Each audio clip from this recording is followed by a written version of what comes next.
Gear box और rear axle.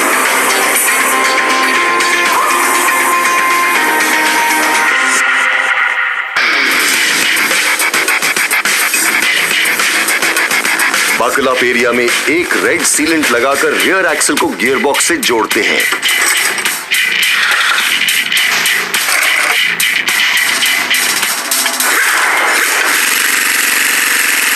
इसे back and BE कहा जाता है।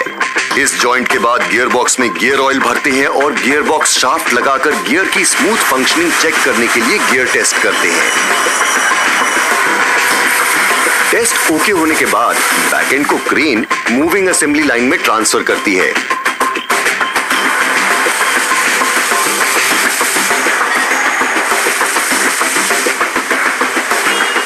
जहां बैक एंड पर रनिंग बोर्ड लगाया जाता है, ये वो बोर्ड होता है जहां ड्राइवर अपने पैर रखता है। हैंड ब्रेक, ब्रेक पेडल्स और ब्रेक शाफ्ट अटैच करते हैं। अब गियर बॉक्स के साथ जोड़ा जाता है ट्रैक्टर का powerful engine.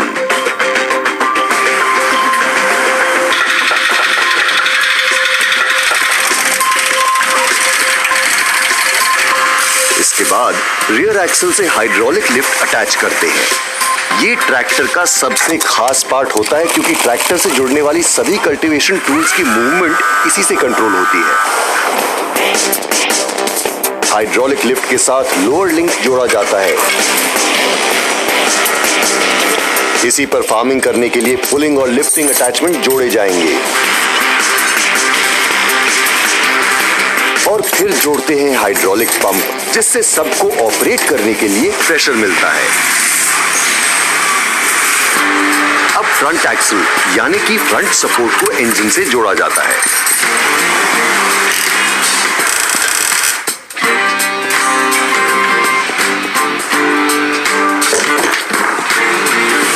Power steering column को गियर बॉक्स से अटैच करते हैं।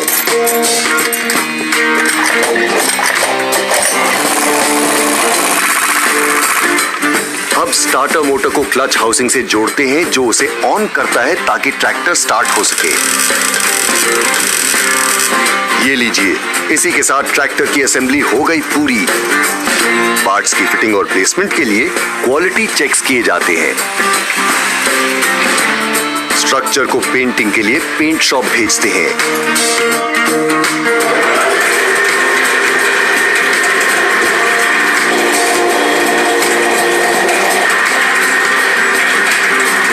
फ्यूल टैंक और स्टे बार्स को भी पेंटिंग के लिए भेजा जाता है। पेंट शॉप में पहले स्ट्रक्चर की धुलाई करते हैं और फिर अच्छे से सुखाते हैं।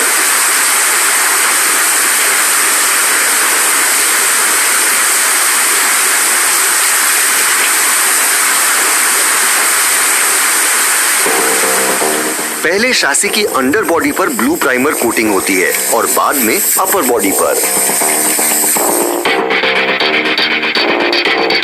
फिर ओवन में 150 डिग्री सेल्सियस टेम्परेचर पर 50 मिनट तक सुखाया जाता है।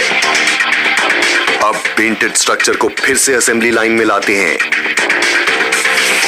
आपको क्या लगता है, नहाने के बाद आप ही क्रीम लगाते हैं? अरे ये देखिए, पेंट से नहाने के बाद स्ट्रक्चर के अलग अलग पॉइंट्स पर ग्रीजिंग की जा रही है। ग्रीज एक ड्राई लुब्रिकेशन होता है जिससे मेटल टू अब 22 से 30 लीटर तक रियर एक्सल ऑयल भरा जाता है।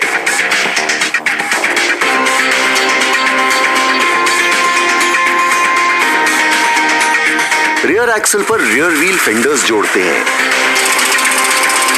अब स्ट्रक्चर पर फ्यूल टैंक और स्टे बार्स जोड़ते हैं। लीजिए, अब लग गए फ्रंट और बैक टायर्स। इन 7 से 8 फीट ऊंचे जायंट ट्रैक्टर के टायर्स के सामने इंसान भी छोटे लगते हैं। और 1930s में तो ट्रैक्टर के स्टील के व्हील्स होते थे।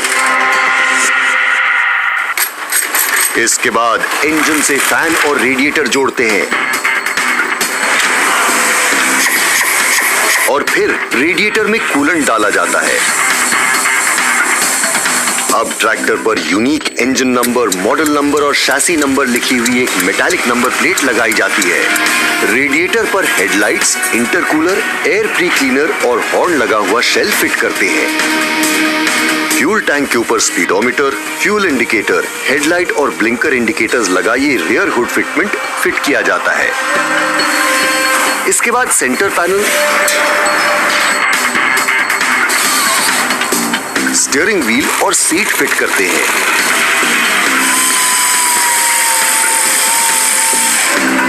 रेडिएटर शेल के ऊपर फ्रंट हुड लगाते हैं, फिर बैटरी बॉक्स और बैटरी सेट की जाती है।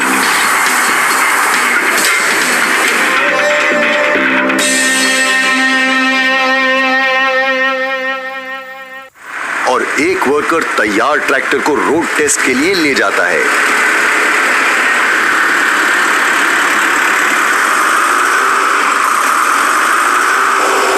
रोड टेस्ट में ब्रेक्स, रिवर्स और फ्रंट गियर्स, टर्निंग रेडियस और लीकेज चेक किया जाता है।